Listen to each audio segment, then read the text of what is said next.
Hello. Please hit like button and subscribe my channel. Also press bell icon for future video notifications. Thanks.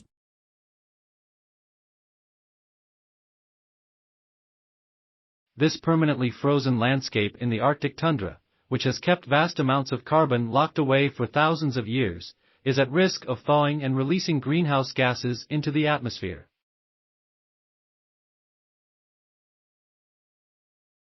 The United Nations Intergovernmental Panel on Climate Change has identified the possibility of soil subsidence leading to a feedback loop that could trigger a rapid thaw as a major concern in the decades ahead. Accelerated thawing caused by uneven land subsidence has been observed on smaller scales over shorter time frames, but the IPCC's assessments were uncertain as to what may happen over the long term.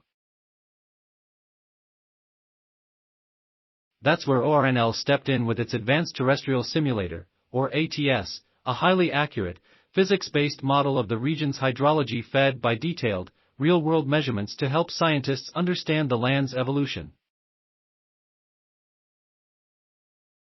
What they found is that even though the ground will continue to sink as big ice deposits melt, the uneven subsidence also leads to a drier landscape and limits the process's acceleration through the end of the century, as described in the Proceedings of the National Academy of Sciences.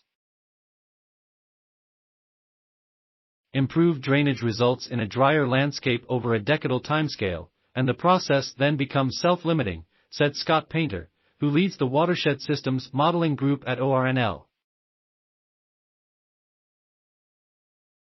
The scientists focused on a large region of the tundra characterized by ice wedges, long pieces of ice that crack the surface and extend below ground to create polygonal forms in the Arctic landscape. The cryohydrology simulations were informed by measurements gathered in the polygonal tundra. The ATS was first developed for the Department of Energy's NGE Arctic project led by ORNL, focused on observations, experiments, and modeling of the environmental processes at play in the region to improve climate predictions. We looked at the microtopography caused by these ice wedges in the subsurface and how that controls the flow of water, Painter said. Ours is the first capability to capture the effect of changing microtopography and represent it in climate models. Painter added that the team has a high degree of confidence in the model since it was developed for NGE Arctic and has been evaluated against the project's real-world observations. He noted that most models, including ORNL's, are in agreement in generally projecting large amounts of carbon thaw in the Arctic as temperatures rise.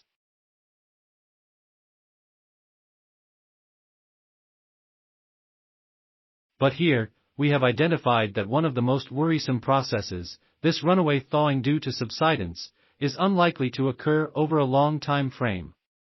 The study pointed out other implications of a drying landscape. As the polygonal tundra gets very dry, by the year 2100 it could have ecological impacts for migratory birds, which use these ecosystems as breeding grounds, Painter said. Other scientists collaborating on the study include ORNL's Ethan Kuhn, Ahmad Jan, formerly of ORNL and now at the NOAA-affiliated Office of Water Prediction, and Julie Jastrow of Argonne National Laboratory. The research was supported by NGE Arctic, which is sponsored by the DOE Office of Science's Biological and Environmental Research Program and led by ORNL, and BR's Environmental System Science Program at Argonne. NGE Arctic supported the original development of ATS as well as recent enhancements to incorporate subsidence into the model. Thanks for watching. Please subscribe my channel for more videos.